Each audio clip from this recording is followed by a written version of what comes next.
Un jeune Marocain sur 4 est dépressif, mais très peu osent le dire ou consulter. Dans les chiffres officiels, c'est déjà alarmant, mais la réalité est encore plus sombre, car le mal-être reste caché, souvent lié, et surtout, il touche de plus en plus tôt.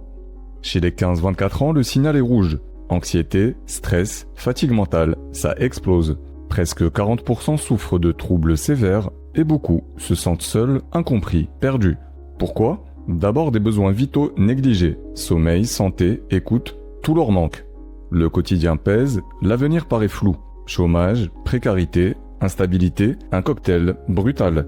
Et la pression sociale n'arrange rien. Notes, apparence, réussite, tout est comparé. Surtout sur les réseaux, omniprésents chez eux. En moyenne plus de 4 heures par jour. Mais à force de scroller, on s'épuise. On doute, on se compare, on décroche. L'image parfaite devient un standard toxique. Et derrière l'écran, beaucoup s'effondrent en silence. Car demander de l'aide reste mal vu. Trop souvent, c'est perçu comme une faiblesse. Alors on garde pour soi, on évite. Ou on se retourne vers d'autres solutions. Religieux, marabouts, isolement, rarement efficaces. Et pendant ce temps, le mal s'ancre, parfois depuis l'enfance, parfois transgénérationnellement. Car les blessures des parents marquent aussi. Les chiffres nationaux sont sans appel, moins d'un psychiatre pour 150 000 habitants et encore moins de structures pour les jeunes. Quand il faut de l'aide, elle manque. Les soins coûtent cher, les délais explosent et les inégalités s'accentuent avec la ville.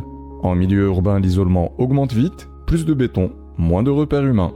Les familles éclatées, les rythmes effrénés usent et l'école devient source de pression continue. Notes, concours, avenir bouché, peu d'oxygène. Même l'université n'est plus un refuge.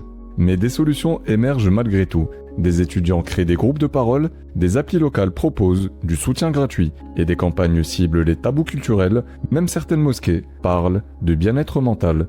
La société commence doucement à changer, car ce n'est plus qu'un problème de santé, c'est un signal profond, générationnel, social. Les jeunes veulent vivre, pas juste survivre. Et pour ça, il faut les écouter, leur donner des espaces, du temps, du sens. Pas demain, maintenant.